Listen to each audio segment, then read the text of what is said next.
എല്ലാവർക്കും Mallu big boss ടോക്സിന്റെ പുതിയൊരു വീഡിയോയിലേക്ക് സ്വാഗതം. ബിഗ് ബോസ് വാർത്തകൾ ആദ്യമേ അറിയാൻ ഈ ചാനൽ മറക്കാതെ സബ്സ്ക്രൈബ് ചെയ്യുക. ബിഗ് ബോസ് മലയാളം സീസൺ 7ന്റെ ചരിത്രത്തിലെ ആദ്യ എലിമിനേഷൻ കഴിഞ്ഞത് നമ്മൾ ഏവരും കണ്ടതാണ്. പ്രേക്ഷകളെ ഒന്നടങ്കം ഞെട്ടിച്ചുകൊണ്ട് ഈ സീസണിൽ നിന്നും പുറത്തേക്കു പോയ ആദ്യ മത്സരാർത്ഥി രഞ്ജിത്തായിരുന്നു. സേഫ് ഗെയിം കളിച്ചു തുടങ്ങിയ രഞ്ജിത്തിന് വോട്ടിംഗ് നിലയിൽ ഏറ്റവും കുറഞ്ഞ വോട്ടുകൾ ലഭിച്ചതിനെ തുടർന്നാണ് ബിഗ് ബോസ് വീടിന്റെ പടിയിറങ്ങേണ്ടി വന്നത്. വളരെ ശാന്ത സ്വഭാവമുള്ള ഒരു വ്യക്തിയായിരുന്ന രഞ്ജിത്ത് പലപ്പോഴും ക്യാമറയുടെ ശ്രദ്ധയിൽ നിന്ന് മാറി നിൽക്കുകയും ചെയ്തിരുന്നു. ഹൌസിലെ മറ്റു മത്സരാർത്ഥികളോട് തന്റെ അഭിപ്രായങ്ങൾ തുറന്നു പറയാൻ സാധിക്കാതെ രഞ്ജിത്ത് പലപ്പോഴും വിഷമിച്ചിരുന്നു. പക്ഷേ ഇതൊരു ഗെയിമാണ്. ഇവിടെ കമ്പറ്റിറ്റീവായ ആളുകൾക്കായിരിക്കും വിജയിക്കാൻ സാധിക്കുക. അതില്ലാത്ത പക്ഷം ഇതേപോലെ പുറത്താകേണ്ടി വരുമെന്നത് ബാക്കിയുള്ള കണ്ടസ്റ്റൻസിനും ഒരു മുന്നറിയിപ്പ് കൂടിയാണ്.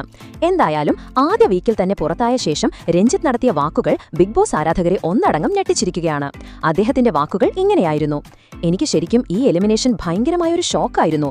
എന്താണ് സംഭവിച്ചതെന്ന് ആദ്യം വ്യക്തമായതുപോലുമില്ല. ഞാൻ വിചാരിച്ചത് കുറച്ചു വീക്കെങ്കിലും ഇവിടെ നിന്ന് ഈ ഗെയിമിലേക്ക് എത്തണമെന്നതായിരുന്നു. പക്ഷേ എന്റെ പ്ലാനുകളൊക്കെ തെറ്റിയിരിക്കുകയാണ്.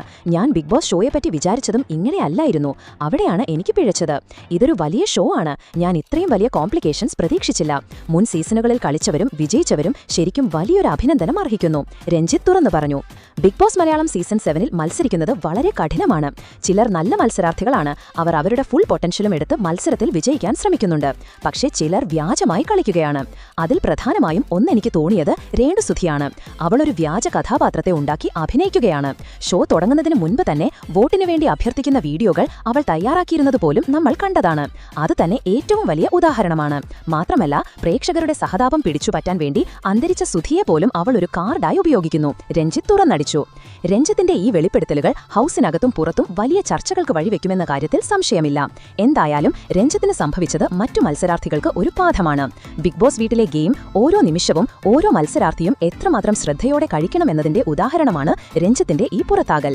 നിങ്ങളുടെ അഭിപ്രായത്തിൽ രഞ്ജിത്തിന്റെ പുറത്താകൽ ന്യായമായിരുന്നോ? രഞ്ജിത്ത് പറഞ്ഞ കാര്യങ്ങളെക്കുറിച്ച് നിങ്ങൾക്ക് എന്താണ് പറയാനുള്ളത്? നിങ്ങളുടെ അഭിപ്രായങ്ങൾ താഴെ കമന്റ് ചെയ്യുക. അപ്പോൾ ഇതുപോലത്തെ കൂടുതൽ ബിഗ് ബോസ് വാർത്തകൾക്കായി ഈ ചാനൽ മറക്കാതെ സബ്സ്ക്രൈബ് ചെയ്യുക.